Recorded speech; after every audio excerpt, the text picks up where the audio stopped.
ഈ മാസത്തെ പൈസ നിങ്ങൾക്ക് പറഞ്ഞ പകുതി പൈസ വന്നു കഴിഞ്ഞിട്ട് നിങ്ങൾ അവരെ പിടിച്ച് തള്ളി അയാളെ ഉപദ്രവിക്കേണ്ട കാര്യമാണ് നിങ്ങൾക്ക്. എന്റെ സഹാബേ, നിങ്ങൾ എന്നിട്ട് വിഷയമൊന്നും മാറ്റണ്ട. നമ്മൾ പറഞ്ഞിട്ട് മിണ്ടാതിരിക്കുന്നതാണ്. നിങ്ങൾ അടി മേടിക്കേണ്ട സമയം കഴിഞ്ഞിരിക്കുക. എന്റെ പൊന്നു സഹായം വേണമെങ്കിൽ കൊന്നു. നിങ്ങൾക്ക് പണി അറിയത്തില്ല എന്നിട്ടാ.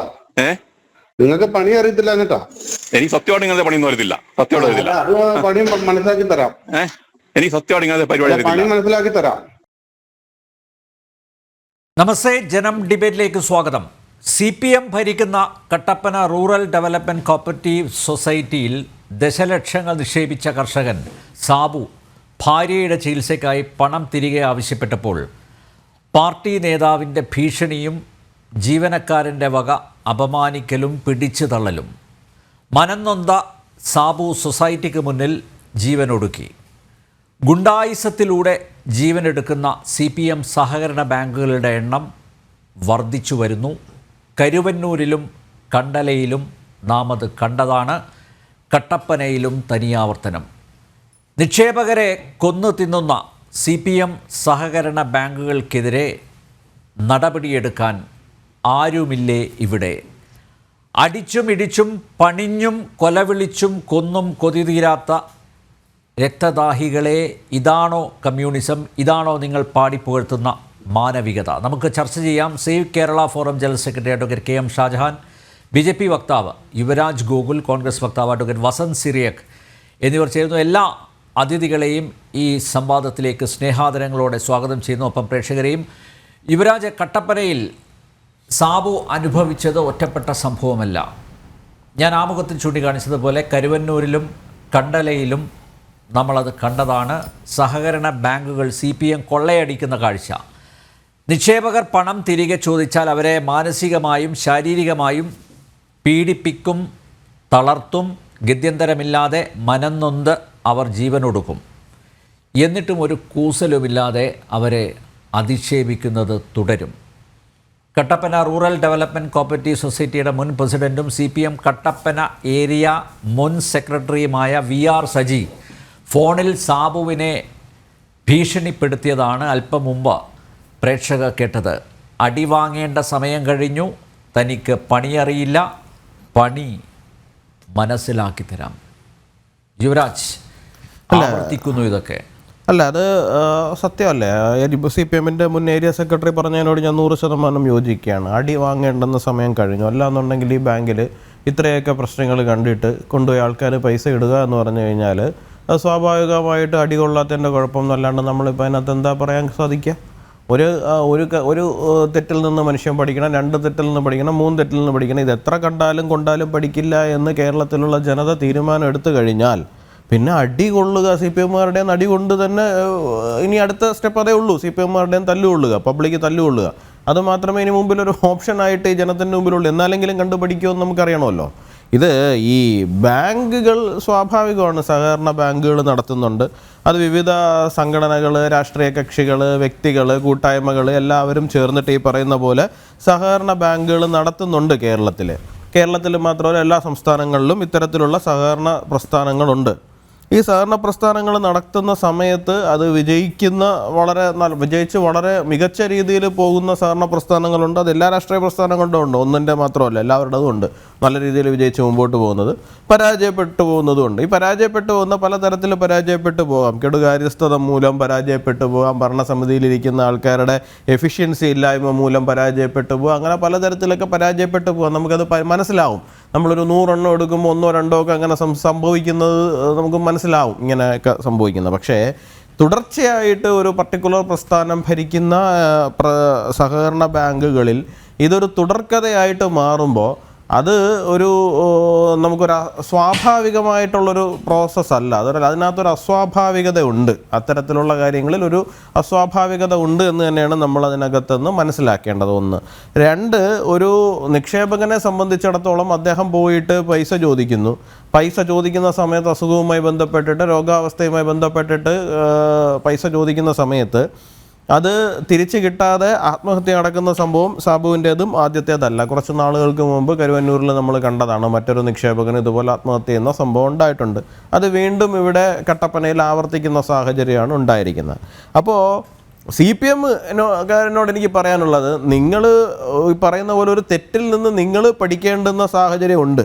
ഒരു നിക്ഷേപകൻ വിളിക്കുന്ന സമയത്ത് അയാളോട് അടി കിട്ടും എന്നൊക്കെ നിങ്ങൾ പറയുവാനും വേണ്ടിയിട്ട് അയാൾ നിങ്ങളോട് നിങ്ങളുടെ ഔദാര്യമൊന്നുമല്ല ചോദിക്കുന്നത്, ബാങ്കിനോട് ലോണോ ഒന്നുമല്ല അയാൾ ചോദിച്ചിരിക്കുന്നത്, അയാൾ നിക്ഷേപിച്ചിരിക്കുന്ന പൈസയാണ് തിരിച്ച് ചോദിച്ചിരിക്കുന്നത്. അപ്പോൾ സ്വാഭാവികമായിട്ടും അവരോട് ഇടപെടുന്നതിനൊരു രീതി ഉണ്ടാകണം. അവർ നിങ്ങളുടെ ഒരു കസ്റ്റമറാണ്.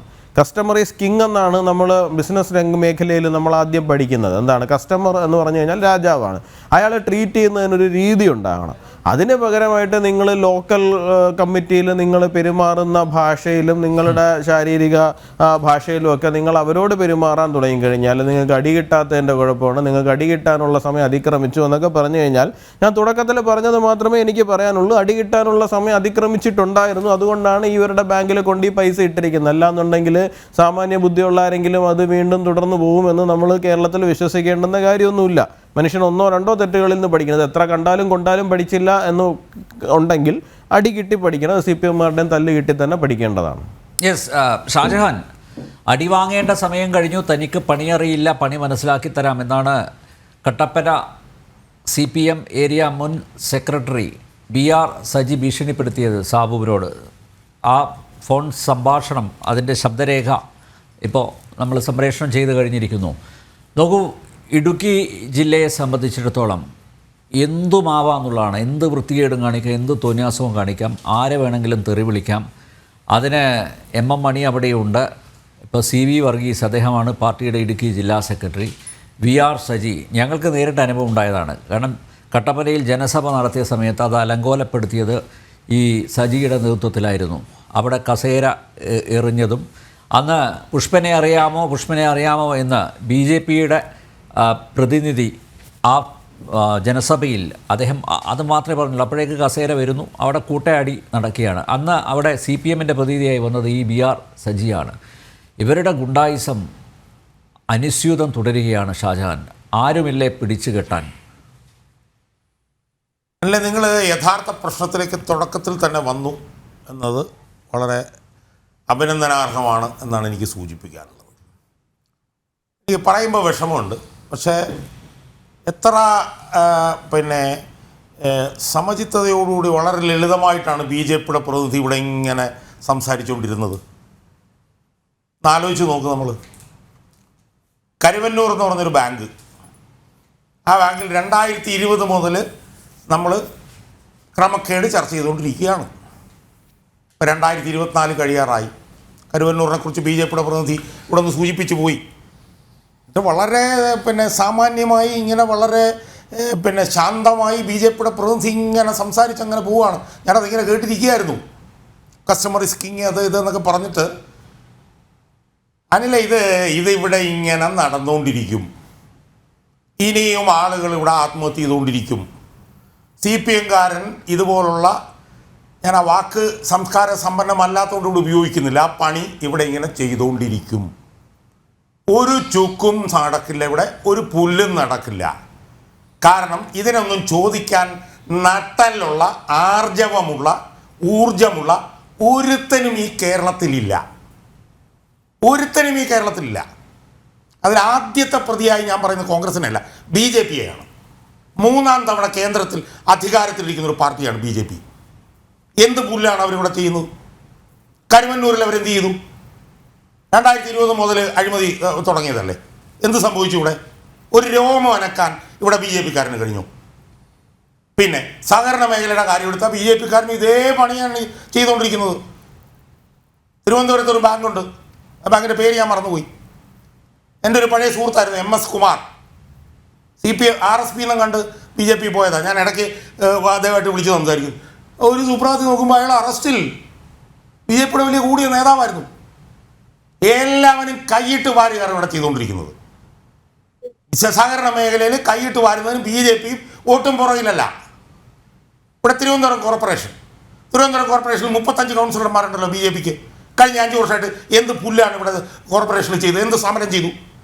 കേരളത്തിൽ ഏറ്റവും കൂടുതൽ അഴിമയെടുത്ത് കൈയിട്ട് വാരുന്ന കോർപ്പറേഷനല്ലേ ഇവിടെ. ചോദിക്കുമ്പോൾ പറയാം ഞങ്ങളിവിടെ ചെയ്തു എന്നൊക്കെ പറഞ്ഞിട്ട് പറയും. പക്ഷേ ആ ഭരണസമിതിക്ക് നിലനിൽക്കാൻ കഴിയാത്ത നിലയിലുള്ള പിന്നെ തീവ്രമായിട്ടുള്ള സമരം ചെയ്യാൻ ഉള്ള 35 കൗൺസിലർമാരെ CPM BJP ഇവിടെ ഉണ്ടാക്കിയിട്ട് എന്ത് സമരം ഇവിടെ ചെയ്തു? കഴിഞ്ഞ ദിവസം ഞാൻ ശ്രീകാര്യത്തൂടെ പോയപ്പം ഒരു ജീപ്പയിൽ പറഞ്ഞുകൊണ്ട് വന്നു VV രാജേഷ് എന്തോ സമരം ചെയ്യുമെന്ന്, എന്തോ ഇപ്പോൾ വാർഡ് വിഭജനമൊന്നും പറഞ്ഞ്. ഒന്നുമില്ല, എല്ലാവരും കൂടെ കൈയിട്ട് വാരുകയാണ് ഇവിടെ. മനസ്സിലായില്ലേ? ആ കൈയിട്ട് വാരൽ കൊണ്ട് ഇവിടെ ഒന്നും നടക്കില്ല. ഞാൻ ഇങ്ങോട്ട് വരുമ്പോൾ ഇതുപോലെ തന്നെ ഞാൻ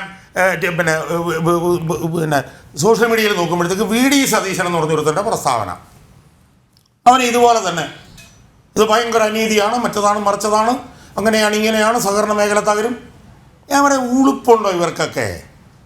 ഇവർക്ക് ഇതൊന്നും തടയാനുള്ള നട്ടല്ലില്ല, ഇവർക്ക് ഇതൊന്നും തടയാൻ കഴിയില്ല. കാരണം എന്താ? ഇവർ ഇതിൻ്റെ എല്ലാം പങ്ക് പറ്റിക്കൊണ്ടിരിക്കുകയാണ്. എല്ലാവരും പങ്ക് പറ്റുകയാണ്. കോൺഗ്രസും പങ്ക് പറ്റുകയാണ്. കോൺഗ്രസിൻ്റെ സഹകരണ സംഘങ്ങളിലും ഇതുപോലെ കോടികളുടെ അഴിമതി നടക്കുന്നുണ്ട്.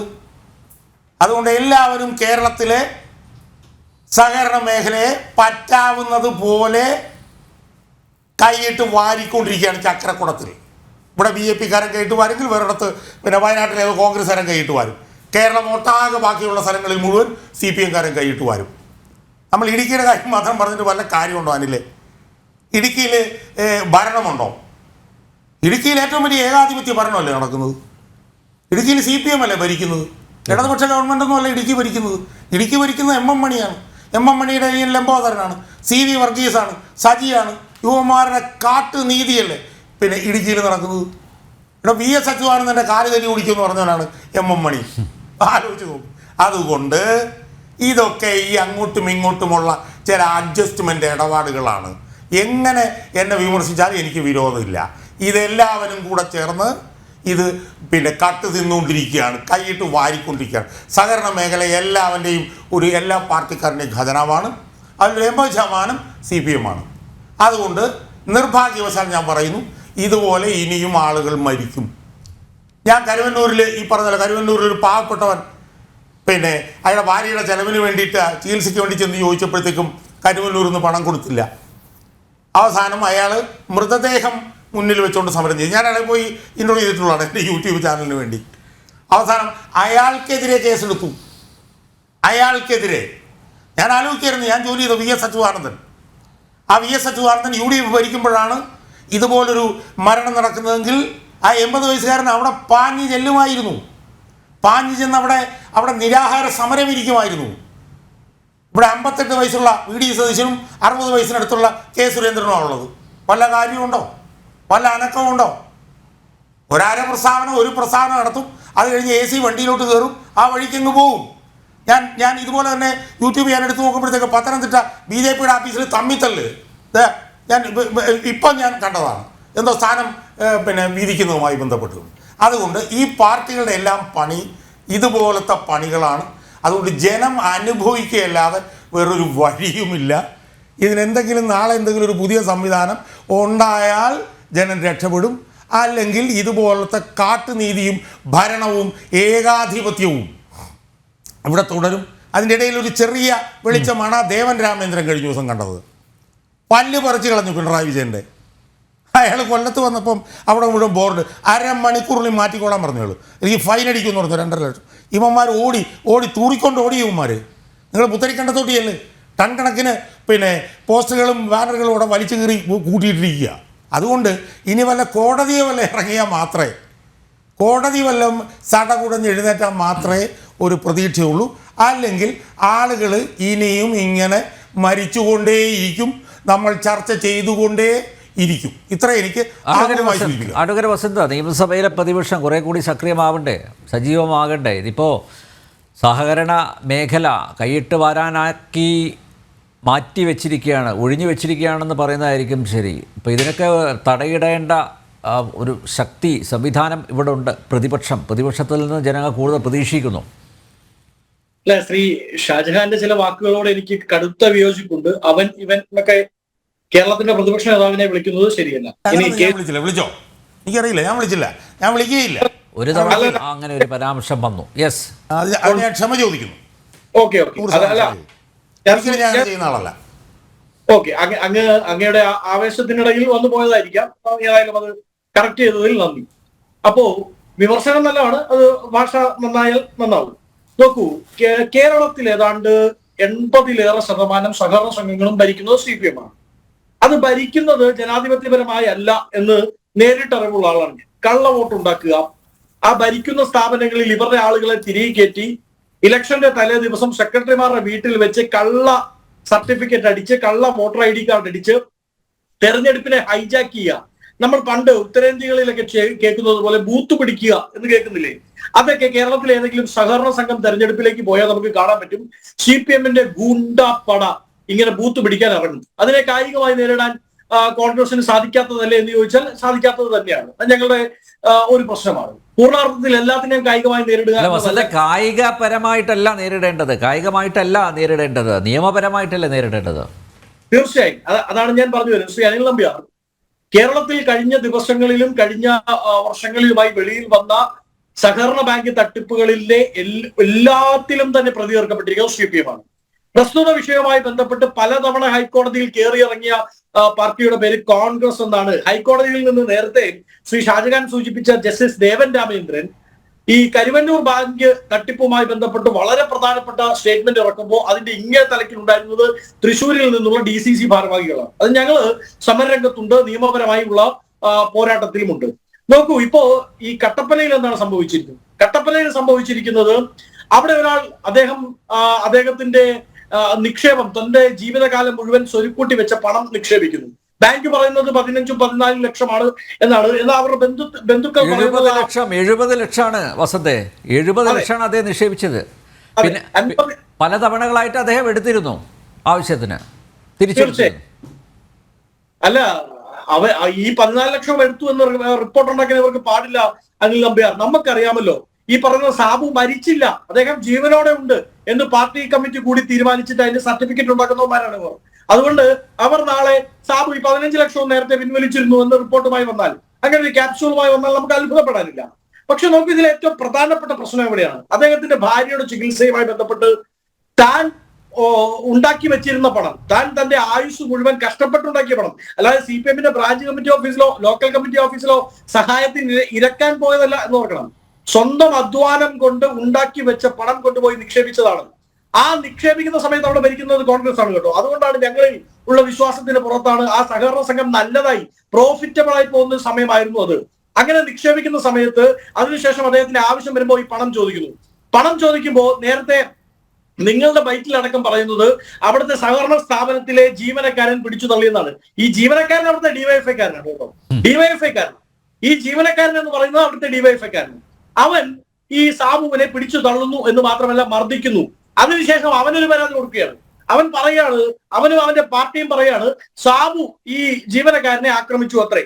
അതിനുശേഷം അവിടുത്തെ ഏരിയ സെക്രട്ടറി, ഈ ഏരിയ സെക്രട്ടറി കട്ടപ്പന അറിയപ്പെടുന്ന ഒരു ഗുണ്ടയാണ്. കട്ടപ്പനയിൽ അറിയപ്പെടുന്ന ഒരു ഗുണ്ടയാണ്. എന്റെ കാഞ്ഞിരപ്പള്ളിയിൽ നിന്ന് 30 കിലോമീറ്റർ മുകളിലാണ് കട്ടപ്പന. കട്ടപ്പനയിൽ അറിയപ്പെടുന്ന ഒരു ഗുണ്ടയായ ഈ മുൻ ഏരിയ സെക്രട്ടറി, മുൻ ബാങ്ക് പ്രസിഡന്റ്, ആ പ്രസിഡന്റ് വിളിച്ചു പറയാണ് നിനക്ക് അടി കിട്ടാത്തതിന്റെ കേടാണ് എന്ന് പറഞ്ഞ് അദ്ദേഹത്തെ മാനസികമായി പീഡിപ്പിച്ച് ആത്മഹത്യയിലേക്ക് തള്ളിവിടുകയാണ്. ഈ എന്തുകൊണ്ടാണ് മുൻ ബാങ്ക് പ്രസിഡന്റ്, മുൻ ഏരിയ കമ്മിറ്റി അംഗം ഈ വിഷയത്തിൽ ഇടപെട്ടതെന്ന് എപ്പോഴെങ്കിലും അനിൽ നമ്പ്യാർ ചിന്തിച്ചിട്ടുണ്ടോ? കാര്യം, ഇദ്ദേഹം ബാങ്ക് പ്രസിഡന്റ് ആയതിനു ശേഷം ഈ പാർട്ടി ഒരു തീരുമാനമെടുക്കുന്നു, നിങ്ങൾ മാറി നിൽക്കൂ, ഇത്തവണ പുതിയ ആള് വരട്ടെ. അപ്പൊ ഇദ്ദേഹത്തിന്റെ കാലഘട്ടത്തിൽ നടത്തിവെച്ച കുറെ അഴിമതികളുണ്ട്. ഒരു ആധാരം വെച്ച് 2 ലോൺ പാസ്സാക്കുക. ഒരു ലോൺ ഇയാൾക്ക്, ആർക്ക്? ഈ മുൻ ബാങ്ക് പ്രസിഡന്റിന്. മറ്റേ ലോൺ ആരാണോ ലോൺ അപേക്ഷിച്ച് അയാൾക്ക്.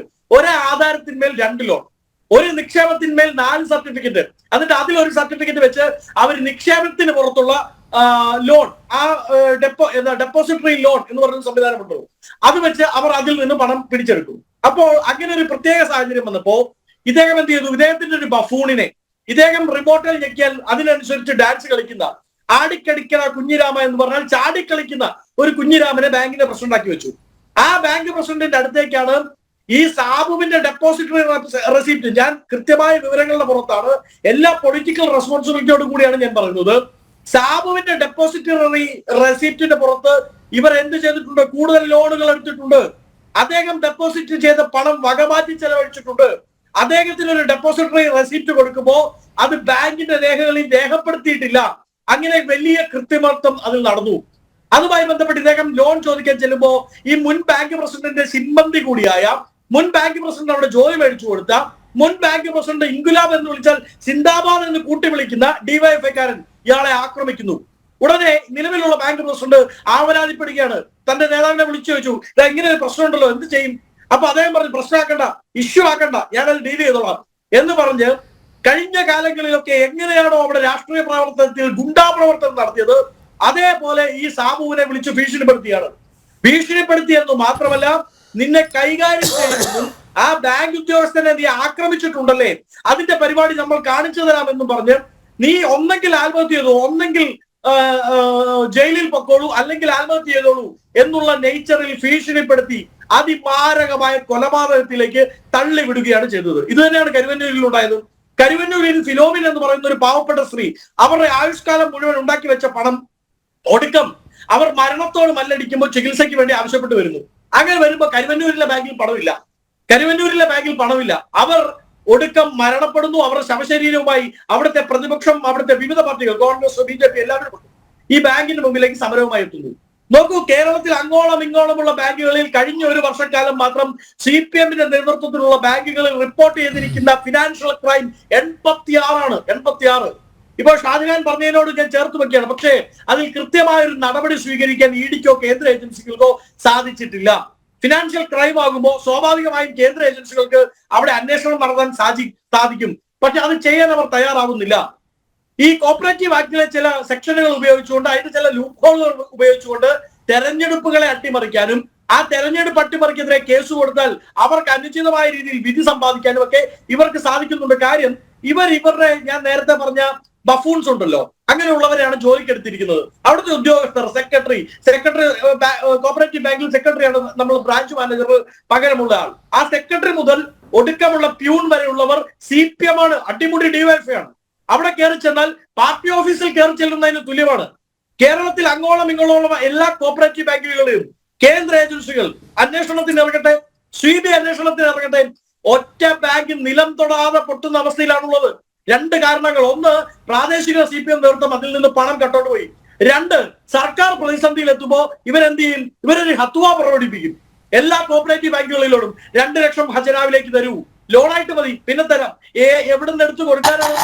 പിണറായി വിജയന്റെ ഖജനാവിൽ പണമില്ല. ആകപ്പാടെ ഉള്ളത് പിണറായിയുടെ കുടുംബത്തിലെ വീടിന്റെ അടിയറയിലും അവിടുത്തെ പത്തായിപ്പുരയിലും മാത്രമാണ് പണമുള്ളത്. അല്ലാതെ പിണറായി വിജയന്റെ ഖജനാവിൽ പണമില്ല.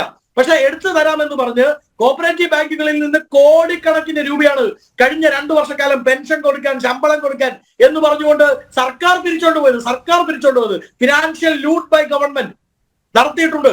നിലവിൽ ഏതെങ്കിലും ഒരു സംരംഭം കട്ടപ്പനയിൽ കൊണ്ടുപോയി കാണും വസന്തേ. എന്താണ് അനിൽ നമ്പ്യാർ? ശരിയാണ്, കട്ടപ്പനയിൽ നിന്നും കൊണ്ടുപോയി കാണും പണം, അല്ലെങ്കിൽ CPM നേതാക്കന്മാരുടെ വീടുകളിലേക്ക് കൊണ്ടുപോയി കാണും, മാറ്റിക്കൊണ്ടുപോയി കാണും. അനിൽ നമ്പ്യാർ 10 പേർ, ഞാൻ വളരെ വിശ്വാസത്തോടു കൂടി പറയാണ്, ഏതെങ്കിലും ഒരു കോപ്പറേറ്റീവ് ബാങ്കിൽ, നിലവിൽ CPM ഭരിക്കുന്നിടത്ത് ഏതെങ്കിലും ഒരു കോപ്പറേറ്റീവ് ബാങ്കിൽ 10 നിക്ഷേപകർ ഒരുമിച്ച് വന്ന് പണം ചോദിച്ചാൽ അന്ന് ആ ബാങ്ക് പൊട്ടും. അല്ല, അങ്ങനെ പൊട്ടത്തില്ല എന്ന് ഉറപ്പ് പറയാൻ പറ്റുന്ന ഒരു ബാങ്കും ഇന്ന് കേരളത്തിൽ CPM-ന്റെ നേതൃത്വത്തിൽ ഭരണത്തിലേ ഇല്ല. കട്ടപ്പനയിലെ ബാങ്ക് ഞങ്ങൾ ഭരിച്ചുകൊണ്ടിരുന്നതാണ്. അപ്പോഴാണ് സാബു അവിടെ നിക്ഷേപിക്കുന്നത്. ഒരുപാട് നിക്ഷേപകരുണ്ടായിരുന്നു ഞങ്ങളെ വിശ്വസിച്ച് വന്നിരുന്നത്. അന്ന് പ്രോഫിറ്റിലായിരുന്നു ആ ബാങ്ക്. ഇവർ അക്രമം കാണിച്ച് തെരഞ്ഞെടുപ്പ് പിടിച്ചെടുത്ത് ഗുണ്ടായിസം കാണിച്ച് ആ ബാങ്കിൽ പിടിച്ചെടുത്തു. പത്തനംതിട്ടയിൽ ഇവർ ഈ പണി കാണിച്ചു. കേരള കോൺഗ്രസ് അവരുടെ കൂടെ പല ബാങ്കുകളും കോട്ടയം, പത്തനംതിട്ട, ഇടുക്കി മേഖലകളിൽ അവർക്ക് അനുചിതമായ രീതിയിൽ ആ തെരഞ്ഞെടുപ്പ് റിസൾട്ടുകൾ മാറി. അതിനുശേഷം എന്തുണ്ടായി? ഒരു ഡെഡ്ലി കോംബോ പോലെ കേരള കോൺഗ്രസും CPM-ലെ കുറെ അഴിമതി വിഭാഗവും കൂടി ഈ ബാങ്കുകളെ അവർക്ക് തോന്നിവാസം കാണിക്കാൻ, അവർക്ക് ഫണ്ട് എടുക്കാൻ, അവർക്ക് ഫണ്ട് ബക്കറ്റിലേക്ക് വകമാറ്റി ചെലവഴിക്കാനുള്ള അവർ ഒരു സങ്കേതമാക്കി മാറ്റിയിരിക്കുകയാണ്. കേരളത്തിൽ അങ്ങോളം ഇങ്ങോളമുള്ള എല്ലാ ബാങ്കുകളിലും, ഞങ്ങൾ ഭരിക്കുന്ന ബാങ്കുകളിൽ അടക്കം കൃത്യമായ ഇൻവെസ്റ്റിഗേഷൻ നടത്താൻ കേന്ദ്ര ഏജൻസികൾ തയ്യാറാവണം. ഇല്ലെങ്കിൽ സാബുവിൽ നിൽക്കില്ല, ഫിലോമിൽ ഇല്ല, ഒരുപാട് പേർ അവരുടെ ജീവിതം ബലി കഴിക്കേണ്ടതായി വരും എന്നുള്ളതാണ്. ഇങ്ങനെ ചർച്ച നടത്തിയിട്ട് കാര്യമില്ല. എന്താണ് ഇതിൻ്റെ ഒരു പരിഹാര മാർഗം, എന്താണ് പോംവഴി എന്നുകൂടി അന്വേഷിക്കേണ്ടിയിരിക്കുന്നു. യുവരാജ്, ഇനി കേന്ദ്രത്തിൽ മാത്രമേ പ്രതീക്ഷ അർപ്പിക്കാനാവുകയുള്ളൂ. ഇപ്പോൾ അറിയാലോ, കേരളത്തിലെ സഹകരണ വകുപ്പ് ആരുടെ നിയന്ത്രണത്തിലാണെന്നൊക്കെ നമുക്ക് നന്നായിട്ട് അറിയാം. നേരത്തെ വസന്ത് ചൂണ്ടിക്കാണിച്ചതുപോലെ ഈ സഹകരണ ബാങ്കുകളിൽ ഇവരുടെയൊക്കെ കള്ളപ്പണം, അഴിമതിപ്പണം അത് നിക്ഷേപിക്കാനുള്ള ഒരു കേന്ദ്രമാക്കി മാറ്റിവെച്ചിരിക്കുകയാണ്. അതൊക്കെ യാഥാർത്ഥ്യമാണ്, നഗ്ന യാഥാർത്ഥ്യങ്ങളാണ്. ഇവിടെ കേന്ദ്രത്തിൽ സഹകരണ മന്ത്രാലയം ഉണ്ട്, അമിത്ഷായാണ് അത് കൈകാര്യം ചെയ്യുന്നത്. കേരളത്തിലെ സഹകരണ ബാങ്കുകളെ, എസ്പെഷ്യലി കേരളത്തിലെ, ഞാൻ എടുത്തു പറയുകയാണ്, കേരളത്തിലെ സഹകരണ ബാങ്കുകളെ നിയന്ത്രിക്കുന്ന അല്ലെങ്കിൽ ഈ സഹകരണ ബാങ്കുകളുടെ പ്രവർത്തനം അടിമുടി പരിശോധിക്കുന്ന ഒരു സംവിധാനം, വളരെ ശക്തമായിട്ടുള്ള ഒരു ഇടപെടൽ കേന്ദ്രത്തിൽ നിന്ന് ഉണ്ടാവേണ്ട സമയം അതിക്രമിച്ചില്ല യുവരാജ്. അനിൽ നമ്പ്യാർ, ഇതിനകത്ത് എന്താ വിഷയം എന്ന് വെച്ച് കഴിഞ്ഞാൽ, ഒന്ന് ED ഈ കേസുമായിട്ട് ബന്ധപ്പെട്ടിട്ട്, കരുവന്നൂർ വിഷയവുമായി ബന്ധപ്പെട്ടിട്ട് കേരളത്തിൽ വലിയ രീതിയിലുള്ള റെയ്ഡുകൾ നടത്തിയിട്ടുണ്ട്. ഞാൻ മനസ്സിലാക്കുന്നിടത്തോളം തൃശ്ശൂരിലും കൊച്ചിയുമായിട്ട് ഏതാണ്ട് 9 ലൊക്കേഷനുകളിലായിട്ട് റെയ്ഡ് നടത്തിയിട്ടുണ്ട്. ഒരുപാട് രേഖകൾ അവർ പിടിച്ചെടുത്തിട്ടുണ്ട്. ഇതിനകത്ത് ഒരുപാട് പേര് അറസ്റ്റ് ചെയ്യപ്പെട്ടിട്ടുണ്ട്. 55 ആൾക്കാരുടെ വീടുകളിൽ എന്തോ റെയ്ഡ് നടക്കുകയും അവർ പ്രതി ചേർക്കപ്പെടുകയും അവർ വിവിധ അക്കൗണ്ടുകളിലായിട്ട് ഫേക്ക് അക്കൗണ്ടുകൾ ഉണ്ടാക്കി പൈസ ഡിപ്പോസിറ്റ് ചെയ്യുകയും ഒക്കെ ചെയ്ത വിഷയവുമായി ബന്ധപ്പെട്ടിട്ട് വലിയ രീതിയിൽ തന്നെ അത് മുമ്പോട്ട് പോയിട്ടുണ്ട്. CPM-ൻ്റെ അവിടുത്തെ തൃശ്ശൂർ ജില്ലയിലെ വലിയ വലിയ നേതാക്കൾക്കെതിരായിട്ട് വരെ കേസ് രജിസ്റ്റർ ചെയ്യപ്പെടുന്ന സാഹചര്യം ഉണ്ടായിട്ടുണ്ട്. കേസ് നിലവിൽ ഹൈക്കോടതിയിൽ നിൽക്കുകയാണ്. അത് അതിൻ്റേതായ രീതിയിൽ മുമ്പോട്ട് പൊയ്ക്കൊണ്ടിരിക്കുകയാണ്. ഈ പറയുന്ന പിടിച്ചെടുത്ത രേഖകൾ മുഴുവൻ ആവശ്യപ്പെട്ടുകൊണ്ട് ക്രൈംബ്രാഞ്ച് ഹൈക്കോടതിയിൽ പോയിട്ടുണ്ട്. അത് തരാൻ പറ്റില്ല എന്ന് പറഞ്ഞിട്ട് ED അവിടെ ഒരു വാദപ്രതിവാദം നടക്കുന്നുണ്ട്. നമുക്കറിയാമല്ലോ, ഇത് കേസാണ്.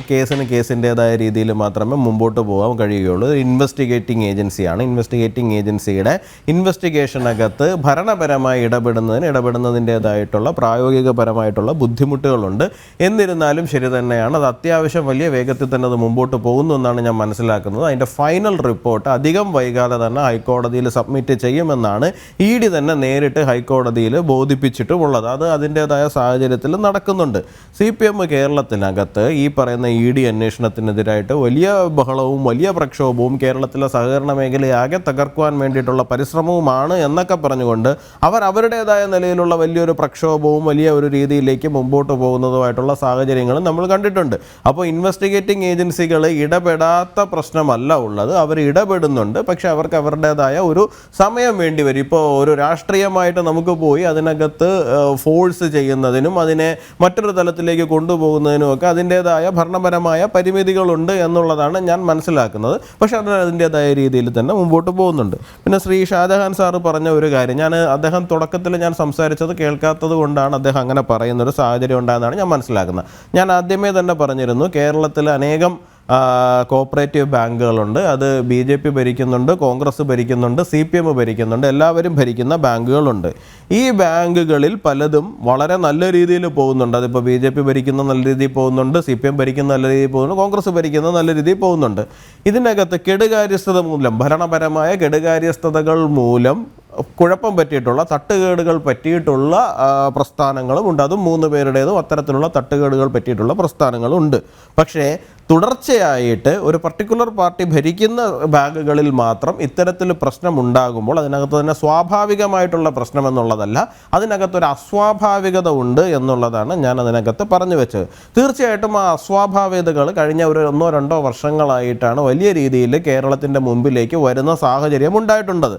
ആ കഴിഞ്ഞ 1-2 വർഷങ്ങളിൽ സംഭവിച്ചിരിക്കുന്ന അസ്വാഭാവികത എന്താണ് എന്ന് ചോദിച്ചു കഴിഞ്ഞാൽ, കുറച്ച് നേരത്തെ ശ്രീ വസന്ത് പറഞ്ഞതുപോലെ, അനിൽ നമ്പ്യാർ അതിനോട് കൂട്ടിച്ചേർത്ത് പറഞ്ഞതുപോലെ തന്നെ കേരളത്തിൻ്റെ ധനസ്ഥിതി അല്ലാത്ത രീതിയിൽ മോശമാകുന്ന സമയത്ത് ഒരു ഇൻസ്റ്റിറ്റ്യൂഷണലൈസ്ഡ് ലൂട്ട് എന്നൊക്കെ പറയാൻ പറ്റുന്നത് പോലെ തന്നെ സംസ്ഥാന സർക്കാർ അവർ തന്നെ ചെന്ന് ഈ പറയുന്ന ബാങ്കുകളിൽ നിന്ന് വലിയ തോതിൽ പണം വിഡ്രോ ചെയ്യുകയും CPM ഭരിക്കുന്ന ബാങ്കുകളിൽ നിന്ന് വിഡ്രോ ചെയ്ത് കൊണ്ടുപോവുകയും, ശ്രീ വസന്ത് തന്നെ പറഞ്ഞതുപോലെ തന്നെ 10 പേര് അടുപ്പിച്ച് ചെന്ന് ഒരു ബാങ്കിൽ നിന്ന് പൈസ വിഡ്രോ ചെയ്യുന്നൊരു സാഹചര്യം ഉണ്ടായി കഴിഞ്ഞാൽ ആ ബാങ്കിന് അത് താങ്ങാൻ പറ്റാത്ത തലത്തിലുള്ള പ്രശ്നങ്ങൾ സംസ്ഥാന സർക്കാർ തന്നെ അവിടെ ഇല്ലീഗലായിട്ട് ഉണ്ടാക്കി വെക്കുകയും ചെയ്യുന്ന ഒരു സാഹചര്യം കഴിഞ്ഞ 1-2 വർഷത്തിലെ ഡെവലപ്മെൻ്റ് ആയിട്ടാണ് വന്നിരിക്കുന്നത്. തീർച്ചയായിട്ടും അതിനെതിരായിട്ട് വലിയ തരത്തിലുള്ള ഇടപെടലുകൾ ഉണ്ടാകേണ്ടതാണ്. ഇപ്പോൾ വസന്ത് പറഞ്ഞതുപോലെ തന്നെ ഈ പറയുന്ന BJP ഭരിക്കുന്ന ബാങ്കുകളിലാവട്ടെ, കോൺഗ്രസ് ഭരിക്കുന്ന ബാങ്കുകളിലാവട്ടെ, CPM ഭരിക്കുന്ന ബാങ്കുകളിലാകട്ടെ, സംയുക്തമായിട്ട് കേന്ദ്ര അന്വേഷണ ഏജൻസികളുടെ അല്ലെങ്കിൽ കേന്ദ്ര സർക്കാരിൻ്റേതായിട്ടുള്ള വലിയ തോതിലുള്ള ഓഡിറ്റിംഗ് ഉണ്ടാകേണ്ടതാണ്. ശരി, അങ്ങനെ ഓഡിറ്റിങ്ങിന് വരുന്ന സമയത്ത് നമ്മുടെ സഹകരണാത്മക പ്രതിപക്ഷ നേതാവ് എന്ന് വിളിക്കപ്പെടുന്ന ശ്രീ VD സതീശൻ ഉൾപ്പെടെയുള്ള ആൾക്കാർ വലിയ തോതിലുള്ള സഹകരണം അത്തരത്തിലുള്ള ഓഡിറ്റിങ്ങുകൾക്കും കൊടുക്കും എന്ന് തന്നെയാണ് ഞങ്ങൾ പ്രതീക്ഷിക്കുന്നത്. ഇപ്പോൾ വസന്ത് പറഞ്ഞതിൻ്റെ അടിസ്ഥാനത്തിൽ മാത്രമാണ് കേട്ടോ. സാധാരണഗതിയിൽ ഇത്തരത്തിലുള്ള അന്വേഷണങ്ങളൊക്കെ വന്നൊരല്പം കഴിയുമ്പോഴേക്കും ഇവരെല്ലാവരും കൂടി മലക്കം മറിയുകയും കേരളത്തിൻ്റെ ഫെഡറൽ സംവിധാനത്തിൻ്റെ പുറത്തേക്കുള്ള കടന്നുകയറ്റമാണെന്ന് പറയുകയും കേരള നിയമസഭയിൽ ഓടിച്ചെന്ന് സംയുക്തമായിട്ട് പ്രമേയം പാസ്സാക്കുകയൊക്കെ ചെയ്യുന്നതാണ് നമ്മൾ പതിവായിട്ട് കണ്ടുവരാറുള്ളത്. എന്തായാലും ഈ കാര്യത്തിൽ അത്തരത്തിലുള്ള കാര്യങ്ങൾ ഉണ്ടാകില്ല എന്ന് പ്രതീക്ഷിക്കുകയാണ്. ഒന്ന്. രണ്ടാമത്തെ കാര്യം എന്ന് പറഞ്ഞു കഴിഞ്ഞാൽ പ്രധാനപ്പെട്ട കാര്യം എന്തുകൊണ്ടാണ് CPM-ൻ്റെ ബാങ്കുകളിൽ തുടർച്ചയായിട്ട് ഇത്തരത്തിലുള്ള പ്രശ്നങ്ങൾ ഉണ്ടാകുന്നത് എന്നുള്ള കാര്യം നമ്മൾ വളരെ കൃത്യമായിട്ട് അനലൈസ് ചെയ്യേണ്ടതായിട്ടുള്ളൊരു വിഷയമാണ്. അവിടെ ഓഡിറ്റിംഗ് നടത്താനുള്ള ഒരു സംവിധാനം ഉണ്ടാകുന്നില്ല എന്നാണ്. ഓഡിറ്റിംഗ് നടക്കുന്നുണ്ട്, പക്ഷേ ഓഡിറ്റിംഗ് നടത്താൻ വരുന്ന ഓഡിറ്റേഴ്സിനെ ഉൾപ്പെടെ ഭീഷണിപ്പെടുത്തുന്ന തലത്തിലുള്ള തീർത്തും ഗുണ്ടായിസമാണ് അവിടെ പല സ്ഥലങ്ങളിലും ഇത്തരത്തിൽ നടന്നു വരുന്നത്. തീർച്ചയായിട്ടും ലോ ആൻഡ് ഓർഡർ ഉൾപ്പെടെയുള്ള സംവിധാനങ്ങളിരിക്കുന്ന സംസ്ഥാന സർക്കാരിൻ്റെ കയ്യിലാണ്. അവരെ പേടിച്ച് മാത്രമാണ്. ഇപ്പോൾ കണ്ടില്ലേ, നമ്മളെ നവീൻ ബാബു ആത്മഹത്യ ചെയ്യുന്ന സാഹചര്യം വരെ ഉണ്ടായി. ഒരു ജില്ലയിലെ ADM-ന് പോലും അവരുടെ ഗുണ്ടായിസത്തിന് മുന്നിൽ, അവരുടെ ഭീഷണിക്ക് മുമ്പിൽ, അവരുടെ വ്യക്തിഹത്യയ്ക്ക് മുൻപിൽ പിടിച്ചു നിൽക്കാൻ കഴിയാത്ത ഒരു സാഹചര്യമാണുള്ളത്. എല്ലാവർക്കും ഇപ്പോൾ ശ്രീ KM ഷാജഹാനൊക്കെ ഫൈറ്റ് ചെയ്യുന്നത് പോലെ എല്ലാവർക്കും ഈ പറയുന്ന എല്ലാ ഉദ്യോഗസ്ഥർക്കും ഈ പറയുന്ന ഓഡിറ്റേഴ്സിനും ഇവർക്ക് എല്ലാവർക്കും ഇറങ്ങി നിന്ന് ഫൈറ്റ് ചെയ്യാനുള്ള മാനസികാവസ്ഥയൊന്നും ഉണ്ടായി എന്ന് വരില്ല. പലരും ദുർബല ഹൃദയരായിട്ടുള്ള ആൾക്കാരാണ്, പലരും കുട്ടി കുടുംബം എന്നൊക്കെ പറഞ്ഞ് പിൻവാങ്ങുന്ന ആൾക്കാരാണ്. അപ്പോൾ ഇത്തരത്തിലൊരു നിലവിലൊരു സംവിധാനം, ഒരു ഹൂളിഗാനിസം ഈ പറയുന്ന സംസ്ഥാനത്ത് നിലനിൽക്കുന്നുണ്ട്. അത് ഭരണത്തിൻ്റെ തലത്തിൽ തന്നെയാണ് നിലനിൽക്കുന്നത്, നമ്മുടെ പോലീസ് സംവിധാനങ്ങളുടെ ഉൾപ്പെടെ സംരക്ഷണയിൽ തന്നെയാണ് നിലനിൽക്കുന്നത്. അത്തരത്തിലുള്ള കാര്യങ്ങളെ നമുക്ക് രാഷ്ട്രീയമായിട്ട് മാത്രമേ നമുക്കൊരു പരിധി കഴിഞ്ഞു കഴിഞ്ഞാൽ പ്രതിരോധിക്കുവാൻ വേണ്ടിയിട്ട് സാധിക്കുകയുള്ളൂ. അതിനകത്ത് പ്രതിപക്ഷ കക്ഷികൾ എല്ലാവരും തന്നെ ഒരുമിച്ച് നിൽക്കുകയും വളരെ ക്രിയാത്മകമായിട്ട് അതിനകത്ത് ഇടപെടുകയും ചെയ്യേണ്ടുന്നതായിട്ടുള്ള സാഹചര്യം ഉണ്ട്. അതിനകത്ത് പ്രതിപക്ഷ കക്ഷികൾ മാത്രമല്ല, കേരളത്തിലെ മാധ്യമങ്ങളൊപ്പം നിൽക്കേണ്ടതാണ്, കേരളത്തിലെ സോക്കോൾഡ് സാംസ്കാരിക നായകർ ഒരുമിച്ച് നിൽക്കേണ്ടതാണ്. അല്ലാണ്ട് ഒരു പർട്ടിക്കുലർ ലൈൻ അങ്ങോട്ട് ക്രോസ് ചെയ്ത് കഴിയുമ്പോഴേക്കും ഇതാ കേരളത്തിനെതിരെയുള്ള ആക്രമണം, കേരളത്തിലെ സഹകരണ മേഖല ഇത്രയും ഭംഗിയായി പൊയ്ക്കൊണ്ടിരിക്കുകയാണ്, ലോകത്തിലെ നമ്പർ 1 സഹകരണ പ്രസ്ഥാനം ഇവിടുത്തതാണ്, UP-ൽ ഇത് ഇങ്ങനെയല്ല അങ്ങനെയല്ല എന്നൊക്കെ പറഞ്ഞുകൊണ്ട് അല്ല, അതെ ഞാൻ പറയുന്നത്, UP-ൽ ഇത് ഇങ്ങനെയല്ല, UP-ൽ ഇത് എങ്ങനെയാണ്, അതുകൊണ്ട് ഇത് കേരളത്തിന് നേരെയുള്ള കടന്നുകയറ്റമാണ്, കേരളത്തിന് നേരെയുള്ള യുദ്ധപ്രഖ്യാപനമാണ്. ഗുജറാത്തിയായ നരേന്ദ്രമോദി അമിത്ഷായും കൂടാതെ കേരളത്തിനെ ആക്രമിക്കാനും പിടിച്ചെടുക്കാനും കേരളത്തിന്റെ സാമ്പത്തിക നട്ടെല്ല് തകർക്കാനും വരികയാണ് എന്നൊക്കെ ഉള്ള തലത്തിലുള്ള നറേറ്റീവുകൾ ഇവിടെ തന്നെ പടച്ചുവിടുകയും ആ പടച്ചുവിട്ട് കഴിയുമ്പോഴേക്കും പ്രതിപക്ഷം ഉൾപ്പെടെയുള്ള ആൾക്കാർ അവിടെ പോയി നിൽക്കുകയും ചെയ്യുന്ന സാഹചര്യത്തിലേക്ക് അത് പോകും എന്ന് രാഷ്ട്രീയമായിട്ട് ബോധ്യമുള്ള എല്ലാവർക്കും അതിനെക്കുറിച്ചിട്ട് നിശ്ചയമുണ്ട്. പക്ഷെ എന്തായാലും ഇങ്ങനെ അനന്തകാലത്തേക്ക് ഇങ്ങനെ കെട്ടഴിച്ച് വിടാൻ സാധിക്കില്ല എന്നുള്ളതൊരു യാഥാർത്ഥ്യമാണ്. അതെ, രാഷ്ട്രീയമായ ഒരു പരിഹാരം കണ്ടെത്തിയാൽ മാത്രമേ സാധിക്കൂ. യെസ് ഷാജഹാൻ, അവിടെയാണ് പ്രധാനപ്പെട്ട ഒരു ചോദ്യം ഉയരുന്നത്. ആര് കടിഞ്ഞാണിടും? എന്തായാലും സംസ്ഥാന സർക്കാർ ഇതിലൊന്നും ഇടപെടില്ല. സംസ്ഥാന സർക്കാരിന് അറിയാം കൃത്യമായിട്ട് എന്താണ് സഹകരണ ബാങ്കുകളിൽ നടക്കുന്നത് എന്ന്. ആര് ഇതിന് കടിഞ്ഞാണിടണം? ആര് നിയന്ത്രിക്കണം സഹകരണ ബാങ്കുകളെ? മൂക്കുകയറിടണം? അല്ല, ഞാൻ അതിനകത്തേക്ക് വരുന്നതിന് മുമ്പ് ഇവിടെ നവീൻ ബാബുവിൻ്റെ കാര്യത്തെക്കുറിച്ചിട്ട് ഇവിടെ BJP-യുടെ പ്രതിനിധി ഇവിടെ സൂചിപ്പിക്കുന്നു. ഞാൻ അവിടെ നിന്ന് തന്നെ തുടങ്ങാം എന്ന് എനിക്ക് തോന്നുന്നു. ഇപ്പം എന്നെ സംബന്ധിച്ചിടത്തോളം ഞാനൊരു വ്യക്തി മാത്രമാണ്. എനിക്ക് പാർട്ടിയില്ല, ഗ്രൂപ്പില്ല, ഒന്നുമില്ല, ഭരണമില്ല, പ്രതിപക്ഷമില്ല, ഒന്നുമില്ല. ഞാൻ ഈ നവീൻ ബാബുവിൻ്റെ വിഷയവുമായി ബന്ധപ്പെട്ട് ഇന്ന് 46ാമത്തെ വീഡിയോ എൻ്റെ പ്രതിപക്ഷ യൂട്യൂബ് ചാനൽ വന്നിട്ടാണ് ഞാൻ ഈ ചർച്ചയിൽ ഇപ്പോൾ പങ്കെടുത്തുകൊണ്ടിരിക്കുന്നത്. ഇവിടെ നവീൻ ബാബുവിനെ കുറിച്ചിട്ട് പറഞ്ഞല്ലോ. നവീൻ ബാബു വിഷയത്തിൽ ആരാണ് നവീൻ ബാബു? കണ്ണൂർ ബ്യൂറോക്രസിയിലെ 2ാമനായിരുന്നു. അയാൾ കൊല്ലപ്പെട്ടതാണെന്ന് എല്ലാവർക്കും മനസ്സിലായിട്ടുണ്ട്. ആ വിഷയത്തിൽ അയാൾ കൊല്ലപ്പെട്ട് 2 മാസം കഴിഞ്ഞിട്ടും ഇവിടുത്തെ കോൺഗ്രസ്സുകാരനും ഇവിടുത്തെ BJP-കാരനും എന്ത് ജനകീയ സമ്മർദ്ദം ഇവിടെ ഉണ്ടാക്കി? എൻ്റെ ചോദ്യത്തിന് മറുപടി വേണം. എന്ത് ജനകീയ സമ്മർദ്ദം ഇവിടെ ഉണ്ടാക്കി? ഇപ്പം നവീൻ ബാബു കൊല്ലപ്പെട്ടതാണെന്നുള്ളതിന് 1 ഡസൻ തെളിവ് ഞാൻ തരാം. 1 ഡസൻ തെളിവ്. നവീൻ ബാബു കൊല്ലപ്പെട്ടതാണെന്ന് നവീൻ ബാബുവിൻ്റെ കുടുംബവും നവീൻ ബാബുവിൻ്റെ ഭാര്യയും ഒറ്റയ്ക്ക് നടത്തുന്ന ഒരു സമരത്തിനപ്പുറത്ത് നവീൻ ബാബുവിൻ്റെ കുടുംബത്തിന് ഒരു ധാർമ്മിക പിന്തുണ കൊടുക്കാൻ ഇവിടുത്തെ ഏതെങ്കിലും രാഷ്ട്രീയ പാർട്ടിക്ക്, ഇവിടുത്തെ VD സതീശനോ ഇവിടുത്തെ K സുരേന്ദ്രനോ ഇവിടുത്തെ ഏതെങ്കിലും നേതാക്കന്മാർക്ക് കഴിഞ്ഞിട്ടുണ്ടോ? കണ്ണൂരിൽ ഒരു സമര പോരാട്ടം സംഘടിപ്പിക്കാൻ ഇവിടെ ആർക്കെങ്കിലും കഴിഞ്ഞിട്ടുണ്ടോ? നവീൻ ബാബു മരിച്ചപ്പോഴത്തേക്ക് ഏതാണ്ട് 45ഓളം നേതാക്കന്മാരവിടെ ചെന്നു എന്നാണ് പറഞ്ഞത്.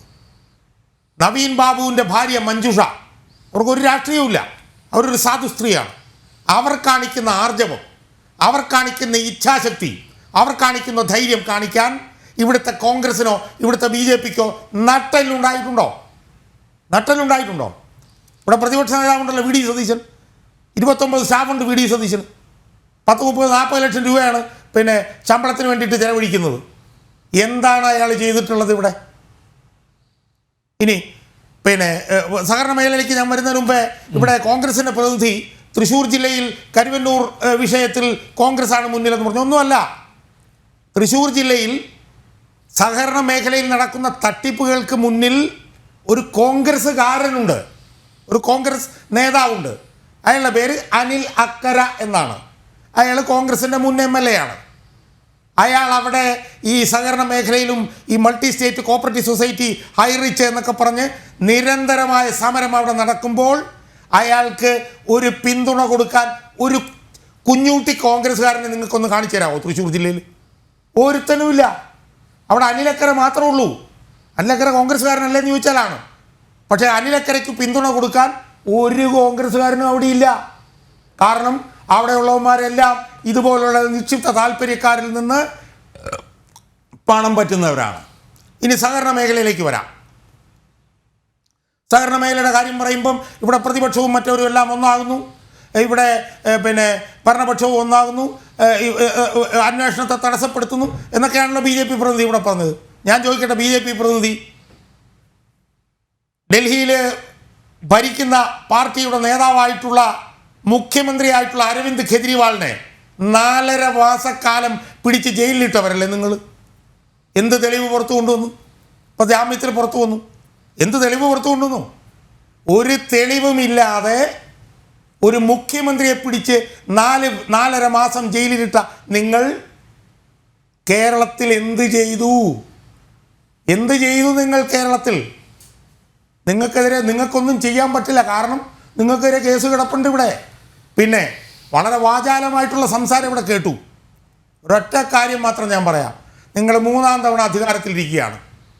നിങ്ങൾക്ക് ആർജവും ഇച്ഛാശക്തിയും ഉണ്ടെങ്കിൽ നിങ്ങൾ 1 മിനിറ്റ് വിചാരിച്ചാൽ മതി, കണ്ണൂരിലെ ഈ കൊള്ള സംഘം ഉണ്ടല്ലോ, ഈ സഹകരണ മാഫിയ, അതിനെല്ലാം മുച്ചൂടും പിടിച്ച് അവനെല്ലാം അഴിക്കുള്ളിലാക്കാൻ 3-ാം തവണ അധികാരത്തിലിരിക്കുന്ന മോദി സർക്കാരിന് 1 മിനിറ്റ് മതി സുഹൃത്തെ.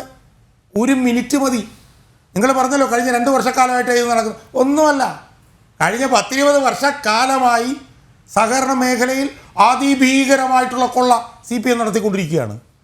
കണ്ണൂർ ജില്ലയിലൊക്കെ CPM സഹകരണ മേഖലയിൽ നടത്തിക്കൊണ്ടിരിക്കുന്നത് പകൽ കൊള്ളയാണ്. ആ കൊള്ള പിന്നെ അവസാനിപ്പിക്കാൻ ഒരു ശ്രമവും നടത്താൻ നിങ്ങൾക്ക് കഴിയില്ല. കാരണം കേരളത്തിൻ്റെ മുഖ്യമന്ത്രി നിങ്ങളുടെ താല്പര്യം സംരക്ഷിക്കുന്ന ആളാണ്. അതുകൊണ്ട് നിങ്ങളൊരു ചുക്കും ഇവിടെ ചെയ്യില്ല. നിങ്ങൾ അരവിന്ദ് കെജ്രിവാളിനെ 4.5 മാസം ജയിലിലിട്ടു. ഒരു ചോദ്യം ചോദിക്കാൻ കഴിഞ്ഞോ പിണറായി വിജയനെതിരെ? ഇവിടെ ഒരു ചോദ്യാവലി അയാൾക്ക് കൊടുത്തുവിടാൻ നിങ്ങൾക്ക് കഴിഞ്ഞോ? അയാളുടെ പോക്കറ്റിലൊരു ചോദ്യാവലി വെച്ചു കൊടുക്കാൻ BJPക്ക് കഴിഞ്ഞിട്ടുണ്ടോ? അതുകൊണ്ടൊന്നും നടക്കില്ല. അതുകൊണ്ട് ഇതൊക്കെ ആദ്യാവസാനം ഒത്തുകളി. ഇങ്ങോട്ട് പിന്നെ എന്തെങ്കിലും ഉണ്ടെങ്കിൽ അങ്ങോട്ട്, ഇങ്ങോട്ട് മാസപ്പടി ഉണ്ടെങ്കിൽ അങ്ങോട്ട് കുഴൽ പണമുണ്ട്. അതുകൊണ്ട് ഇതൊക്കെ അങ്ങോട്ടും ഇങ്ങോട്ടും അങ്ങ് ക്യാൻസലായി പോയിക്കൊണ്ടിരിക്കുകയാണ്. അതുകൊണ്ട് ഇതൊക്കെ പഴയ പോലെയൊന്നുമല്ല. ജനങ്ങൾക്കിതൊക്കെ മനസ്സിലാകുന്നുണ്ട്. അതൊക്കെ കൊണ്ടാണ് വ്യക്തി എന്നുള്ള നിലയിൽ ഞാൻ ചെയ്യുന്ന വീഡിയോകളൊക്കെ തന്നെ ലക്ഷക്കണക്കിന് ആളുകൾ കാണുന്നത്. ഇതൊക്കെ എവിടെ ചെന്ന് അവസാനിക്കുന്നൊന്നും ഞാൻ പറയുന്നില്ല. പക്ഷേ ഞാനൊക്കെ നടത്തുന്ന പിന്നെ രാഷ്ട്രീയ പ്രവർത്തനം ഫലം ചെയ്യുന്നുണ്ട് എന്നാണ് എനിക്ക് സൂചിപ്പിക്കാനുള്ളത്. ഇവിടെ എല്ലാ രാഷ്ട്രീയ പാർട്ടികളും ചത്തുമലച്ചു കിടക്കുകയാണ്. അതുകൊണ്ട് ജനം ഇങ്ങനെ അനുഭവിച്ചുകൊണ്ടിരിക്കും. സഹകരണ മേഖലയിലെ കൊള്ള തുടർന്നുകൊണ്ടിരിക്കും. ആളുകൾ ആത്മഹത്യ ചെയ്തുകൊണ്ടിരിക്കും. CPM-കാരൻ വിരട്ടിക്കൊണ്ടിരിക്കും. ഇതൊക്കെ ഇങ്ങനെ തുടർന്നുകൊണ്ടേയിരിക്കും. ഒട്ടും പ്രതീക്ഷയില്ല. യെസ്. കട്ടപ്പനയിൽ മരണപ്പെട്ട സാബുവിൻ്റെ ഭാര്യ മേരിക്കുട്ടിയും ചേരുന്നുണ്ട്. മാഡം, കൂടുതലായിട്ടൊന്നും ചോദിക്കുന്നില്ല. ഈ സാബുവിൻ്റെ മരണത്തിന് ആരൊക്കെയാണ് ഉത്തരവാദികൾ? 1, 2, 3 ആരൊക്കെയാണ് പ്രതിസ്ഥാനത്ത് നിർത്തുന്നത്? സാവു ആത്മഹത്യാക്കുറിപ്പിൽ എഴുതിയിട്ടുണ്ട്. റെജി, സുജ, ബിനോയ് അവരുടെ പേരാണ് ആത്മഹത്യാക്കുറിപ്പിൽ എഴുതിയേക്കുന്നത്. പക്ഷേ ലാസ്റ്റ് VRCG ആണ് ഭീഷണിപ്പെടുത്തിയത്. ആദ്യമേ മരിക്കുന്നതിൻ്റെ തലേദിവസം രാവിലെ പൈസയ്ക്ക് ചെന്നപ്പോഴത്തേക്കും പൊട പുല്ലയെന്ന് വിളിച്ച് ബിനോയ് തള്ളിവിട്ടെന്നാണ് സാവു പറഞ്ഞത് എന്നോട്. അപ്പം തള്ളിവിട്ട് കഴിഞ്ഞ് സുജയും റെജിയും പെട്ടെന്ന് റെജി പറഞ്ഞ് ഞാനാ സെക്രട്ടറി, എൻ്റെ അടുത്തോട്ട് വന്നാൽ അത് കാര്യങ്ങൾ പറയാമെന്ന് പറഞ്ഞു. സുജയും കയർത്തു, റെജിയും കയർത്തു. ഭയങ്കരമായിട്ട് ഷോക്കായിപ്പോയി ആൾക്ക്. ഇതുവരെയും കാണാത്ത മുഖങ്ങളായിരുന്നു എന്ന് എന്നോട് പറഞ്ഞു. അത് കഴിഞ്ഞ് ആ പൈസ കിട്ടാതെ വന്ന് മാനസികമായിട്ട് ഭയങ്കരമായിട്ട് തകർന്നിരിക്കുകയായിരുന്നു. ഉച്ച കഴിഞ്ഞപ്പോഴത്തേക്കും 3 മണിയായപ്പോഴത്തേക്കും കുറച്ച് പൈസ അവർ അക്കൗണ്ടിലേക്ക് ഇട്ട് തരാമെന്ന് പറഞ്ഞു, നോക്കട്ടെ എന്ന് പറഞ്ഞു.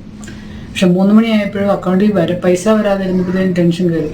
ഓപ്പറേഷന് പൈസ വേണമായിരുന്നു 2 ലക്ഷം രൂപ. അപ്പം ഉച്ച കഴിഞ്ഞും പൈസ വരാതെ വന്നപ്പോഴത്തേനും പെട്ടെന്ന് വിളിച്ചു കഴിഞ്ഞപ്പം ഒരാൾ അവിടുത്തെ ഒരു മെമ്പറാണ്, മെമ്പറെ അടുത്ത് വെച്ച് പറഞ്ഞു, താൻ ബിനോയിയെ തല്ലിയില്ലാടാന്ന് ചോദിച്ചു. അന്നേരം സാവു ചോദിച്ചു, ബിനോയിയെ തല്ലാനോ? എനിക്കതിനുള്ള ഇതില്ല, ഞാൻ ആരെയും തല്ലിയിട്ടുമില്ല, തല്ലാൻ പോയിട്ടുമില്ലെന്ന് പറഞ്ഞു. അപ്പം താൻ ബിനോയിയെ തല്ലി, ഞങ്ങൾ കേസ് കൊടുക്കുമെന്ന് പറഞ്ഞാദ്യം. അത് കഴിഞ്ഞ് പെട്ടെന്ന് ഒരാളുടെ കൊടുക്കാമെന്ന് പറഞ്ഞു. കൊടുത്തത് VRCGയിലാണ്. സജി പറഞ്ഞു, നിന്റെ പേര് കേസ് കൊടുക്കുന്നില്ല, നിന്റെ എനിക്കറിയാം, നിനക്ക് പണി തരാൻ അറിയാം, നിനക്കിട്ട് ഒരു പണി വെച്ചിട്ടുണ്ടോ എന്ന് പറഞ്ഞു. പണി തരാം, പണി എന്നാ പണിയാ സാറേ അറിയാം, എനിക്ക് പണിയൊന്നും അറിയത്തില്ലോ എന്ന് പറഞ്ഞു. അപ്പം പണി നിനക്കിട്ട് തരാൻ പോകുന്നുള്ളൂ. അന്നേരം സാവു പറയുന്നുണ്ട്, അത് മൊത്തം മൊബൈലിലുണ്ട്. സാവു പറയുന്നുണ്ട്, എന്നെ ചിലപ്പോൾ കൊല്ലുമായിരിക്കും, അതിൽ കൂടുതൽ പണിയൊന്നും എനിക്ക് കിട്ടാൻ പോകുന്നില്ല. അത് പണി നിനക്ക് കിട്ടുമ്പോഴേ അറിയുള്ളൂ, പണി തരാൻ പോവുകയാണെന്ന് പറഞ്ഞ് കുറേ പറയുന്നുണ്ട്. അത് മൊത്തം മൊബൈലിലുണ്ട്. അത് കഴിഞ്ഞപ്പോഴത്തേന് ആൾ ഭയങ്കര മെൻ്റലി ഡിപ്രസ്ഡ് ആയിപ്പോയി. വൈകുന്നേരം രാത്രി 10:30 ആയപ്പോൾ വിളിച്ചപ്പോഴാണ് ഭയങ്കരമായിട്ട് മാനസികമായിട്ട് തകർന്നിരിക്കുകയായിരുന്നു. ആ പ്രശ്നം, അന്നത്തെ പ്രശ്നമാണ് ഏറ്റവും കൂടുതൽ ഇതുണ്ടാകാൻ കാരണം. മേഡം, ബാങ്കിൽ എത്ര പണമാണ് നിക്ഷേപിച്ചത്, എത്ര തിരിച്ച് തന്നിട്ടുണ്ട്? ബാങ്കിൽ ഞങ്ങൾ 2007 തൊട്ട് നിക്ഷേപിക്കുന്നതാണ്. 2007 തൊട്ട് ഇപ്പോൾ 2024 2024 വരെ ഞങ്ങളൊരു 80 ലക്ഷം രൂപ മിച്ചം നിക്ഷേപിച്ചിട്ടുണ്ട്. അപ്പം ഞങ്ങൾക്ക് ആ സമയത്ത് ഞങ്ങൾക്ക് ഒരു സ്ഥലക്കേസ് വന്നായിരുന്നു. അന്നേരം ഞങ്ങൾക്ക് പൈസ അന്നൊക്കെ ഒരു പ്രശ്നമില്ലായിരുന്നു. കുറച്ച് വർഷം കഴിഞ്ഞപ്പോഴത്തേനും ഒരു പ്രശ്നമില്ലായിരുന്നു. ആ സമയത്ത് പൈസ മൊത്തത്തിൽ ഞങ്ങൾ ഒരു പ്രാവശ്യം ഞങ്ങൾക്ക് സ്ഥലം കേസ് വന്നുകൊണ്ട് അത് ഒരു 45-50 ലക്ഷം രൂപ ആയപ്പോൾ ഞങ്ങളത് പിൻവലിച്ചായിരുന്നു. ഞങ്ങൾക്ക് ആ പൈസ അവർ ആ സമയത്ത് ഒന്നിച്ചു തന്നിരുന്നു. അന്നേരം ഭരണം മാറ്റം ഉണ്ടായിരുന്നു. അപ്പോൾ ആ സമയത്ത് പൈസ മുഴുവൻ ഒന്നിച്ചു തന്നിരുന്നു. അത് കഴിഞ്ഞിപ്പോൾ ഈ 1.5 വർഷമായിട്ടാണ് നമുക്ക് പൈസ സ്ഥലക്കേസുമായിട്ട് ബന്ധപ്പെട്ട് പൈസ ചോദിച്ചപ്പോഴാണ് അങ്ങനെയാണ് അവിടുത്തേലാണ് പ്രശ്നം തുടങ്ങിയത്. കൂടുതൽ ഞാനാണ് ഇവരെന്താ പറഞ്ഞത്? ബാങ്കുകാർ പറഞ്ഞത്, ഈ സൊസൈറ്റിക്കാർ പറഞ്ഞത് അവരുടെ കയ്യിൽ പണം ഇല്ലാന്നാണോ? പണം അവര് സൊസൈറ്റിക്കാർ പറയുന്നത് മൊത്തം ലോണായിട്ട് പുറത്ത് കിടക്കുകയാണ്. ഒത്തിരി പേര് പൈസ അടയ്ക്കാറുണ്ട്. എല്ലാ പ്രാവശ്യം ഇത് തന്നെയാണ് പറയുന്നത്. ആൾക്കാരുടെ പുറകെ ഞങ്ങൾ ഓടുകയാണെന്നാണ്, ഓടി നടന്നാണ് നിങ്ങൾക്ക് പൈസ തരാൻ വേണ്ടി ഒപ്പിക്കാൻ വേണ്ടി ഞങ്ങൾ രാവിലെ തൊട്ട് ഇറങ്ങുകയാണ് പിരിക്കാനായിട്ട്. അപ്പം അങ്ങനെ അതുപോലെ പല പ്രാവശ്യം ഞങ്ങൾ ഇപ്പോൾ 1.5 വർഷമായിട്ട് കിടന്ന് അനുഭവിക്കുകയാണ്. വല്ലാത്ത മാനസിക പീഡനം. അതെന്ന് പറഞ്ഞാൽ ഒരു 10 മണിയാകുമ്പോൾ ചെല്ലും, ചിലപ്പോൾ നമ്മളെ മൈൻഡ് ചെയ്യത്തില്ല. അതുപോലെ ചിലപ്പോൾ പറയും ഉച്ച കഴിഞ്ഞ് വാ, ഒരു 2 മണി ആകുമ്പോൾ വാ. 2 മണിയാകുമ്പോൾ കസ്റ്റമേഴ്സ് ഇല്ലല്ലോ, അത് നമുക്കറിയാം. 2 അല്ലെ 3 മണിയാകുമ്പോൾ വരാൻ പറയും. 3 കഴിയുമ്പം ഒരു 5:30 വരെ അവിടെ പിടിച്ചിരുത്തും. ഇവിടെയാണ് അമ്മച്ചി കിടന്ന കിടപ്പിൽ, സ്ട്രോക്ക് വന്ന് കിടന്ന കിടപ്പിലാണ്. ചാച്ചന് 93 വയസ്സുള്ള ചാച്ചനുണ്ട്.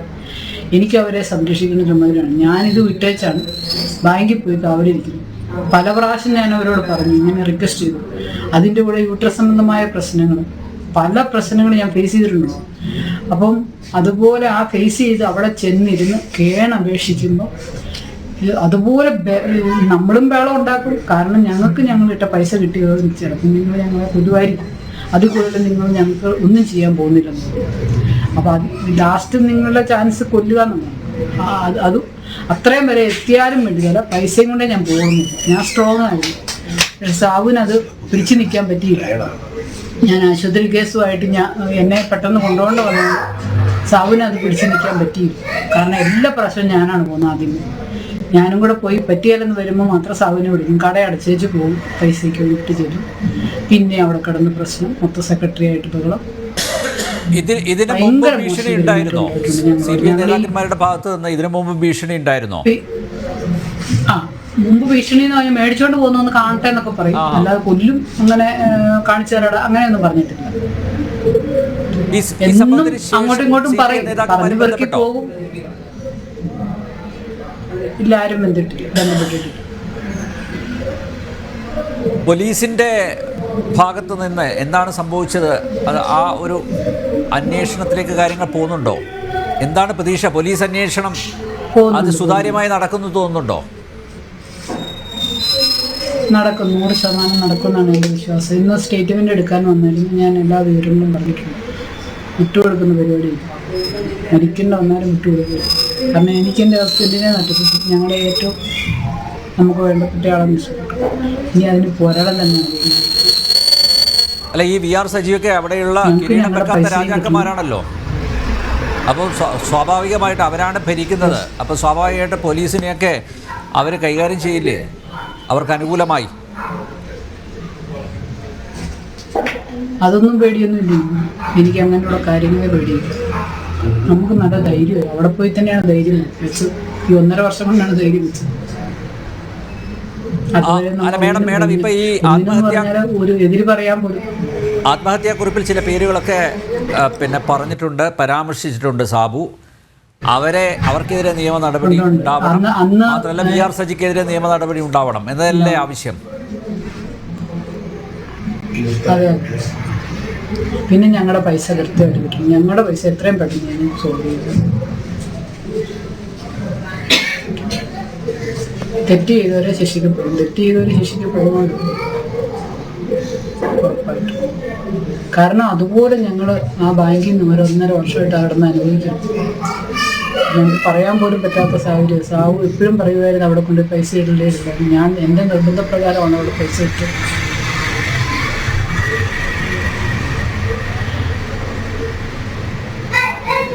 യെസ്, വളരെയധികം നന്ദി. ഇത്രയും കാര്യങ്ങൾ തുറന്നു പറഞ്ഞതിൽ കൂടുതൽ ചോദ്യങ്ങൾ ചോദിച്ച് വിഷമിപ്പിക്കുന്നില്ല.